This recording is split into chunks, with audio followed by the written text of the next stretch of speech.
International basketball ખેલાડી ગુનેગાર બન્યો છે। ઇન્ટરનેશનલ સ્તરે સિલેક્શન ન થતા ફ્રોડ શરૂ થયો। ડિજિટલ અરેસ્ટ કરતી ગેંગ માટે ભાડે લેતો હતો બેંક ખાતા।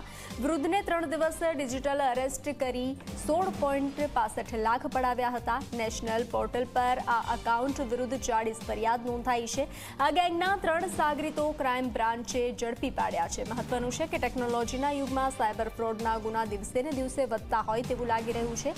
ત્યારે સુરતમાં રહેતા એક વૃદ્ધને દિલ્હી પોલીસની ખોટી ઓળખ આપી 2 દિવસ સુધી ડિજિટલ અરેસ્ટ કરવામાં આવ્યા અને તેમની પાસેથી 16.65 લાખ રૂપિયા પડાવ્યા હતા। ત્યારે આ કેસમાં ફરિયાદના આધારે સાયબર ક્રાઇમ સેલની ટીમે બાસ્કેટબોલ ખેલાડી પરમવીરસિંહ રાજુ પરમાર અને કૃષ્ણા કુમારને ભાવનગરથી ઝડપી પાડ્યા છે। આ ટોળકીએ 18 રાજ્યોમાં સાયબર ફ્રોડ આચર્યું હોવાની માહિતી મળી છે, જેમાં ખોટા અધિકારી બની ડિજિટલ અરેસ્ટ કરી રૂપિયા પડાવી તે તેમની મોડસ ઓપરેન્ડરી હોવાની હકીકત સામે આવી છે। નેશનલ સાયબર પોર્ટલ પર આ અંગે 40 ફરિયાદો મળી છે, જેમાં સૌથી વધુ મહારાષ્ટ્રની 8 ફરિયાદ સામેલ છે। તો પોલીસે આરોપીઓ પાસેથી 1 લાખ રોકડ અને 15 ડેબિટ કાર્ડ, 4 પાસબુક, 11 ચેકબુક કબજે કરી છે।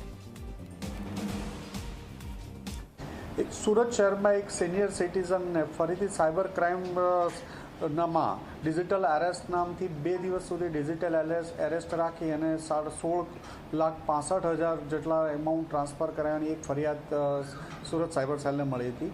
આ અનુસંધાને સુરત સાયબર ક્રાઇમની ટીમ દ્વારા ભાવનગરથી 3 વ્યક્તિઓની ધરપકડ કરવામાં આવી છે, જેમાં રાજુ ભરતભાઈ ઉર્ફે રાજુ ભીખાભાઈ પરમાર, કિશન કુમાર દિગંબર સન ઓફ દિગંબરભાઈ પટેલ અને પરમવીરસિંહ ઉર્ફે આસુ સત્તામસિંહ ટાક, આ 3 લોકોની ધરપકડ કરવામાં આવી છે। રાજુ પરમારે પોતાનું એકાઉન્ટ પૈસા કમાવા માટે કિશનને ભાડે આપેલું હતું। કિશન આ એકાઉન્ટ એક નેશનલ બાસ્કેટબોલ પ્લેયર છે પરમવીરસિંહ, જે અંડર 19માં 6 વર્ષ સુધી રમેલો છે, એમને આપેલું હતું અને આને પરમવીરસિંહની ધરપકડ થતાં એમની પાસેથી અલગ અલગ બેન્કોની 11 જેટલી ચેકબુકો, 4 જેટલી પાસબુકો, અલગ અલગ ડેબિટ કાર્ડ 15 જેટલા મળ્યા છે।